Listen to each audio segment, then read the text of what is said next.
నువ్వు చెప్పాలనుకున్నటువంటిది నీ సందేశం లేదా నీ ఉపన్యాసం లేదా నీ భావన అన్నటువంటిది వ్యక్తపరిచే హక్కు, స్వేచ్ఛ నీకు ఖచ్చితంగా ఉంటుంది. అది సంస్కారయుతమైన భాష, బాధ్యతాయుతమైనటువంటి భాష. నీ పాయింట్‌లో లాజిక్ ఉండాలి. మ్యాజిక్ ఉండాల. అది లేకపోయినా పర్లేదు. కన్‌స్ట్రక్టివ్‌గా ఉండాలి. క్రిటిసిజం చేసే హక్కు ప్రతి ఒక్కళ్ళకు ఉంటుంది. అలా కాకుండా అర్జెంట్ అటెన్షన్ డైవర్ట్ కావాలంటే బూతులు తిడదాం, దూషిద్దాం, దుర్మార్గంగా మాట్లాడదాం అంటే అది మైనస్ అవుతుంది. మొన్న ఏదో దళిత క్రైస్తవ పోరాట సభ అన్నటువంటి దాంట్లో జడశ్రవణ్ గారు దారి తప్పారు.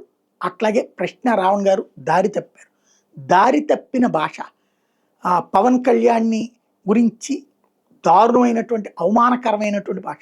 పవన్ నీ విధానం మాకు నచ్చలేదు. నీ హిందుత్వ విధానం మాకు నచ్చలేదు. లేకపోతే ఇంకోటి మాట్లాడొచ్చు దాంట్లో. కానీ దూషణలు, ఆ దూషణని భూషణగా భావించి చప్పట్లు కొట్టే కల్చర్ సరైంది కాదు. ఇప్పుడు ఆ కేసులో తాజాగా రావణ్‌ని అరెస్ట్ చేశారన్నటువంటి వార్త సంచలనం సృష్టిస్తోంది.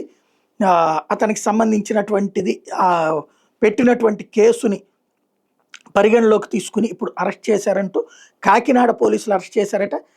పవన్ కళ్యాణ్ మీద అనుచిత వ్యాఖ్యలకు సంబంధించినటువంటి కేసులో అన్నటువంటిది ఇప్పుడు తాజాగా వైరల్ అవుతున్న అంశం.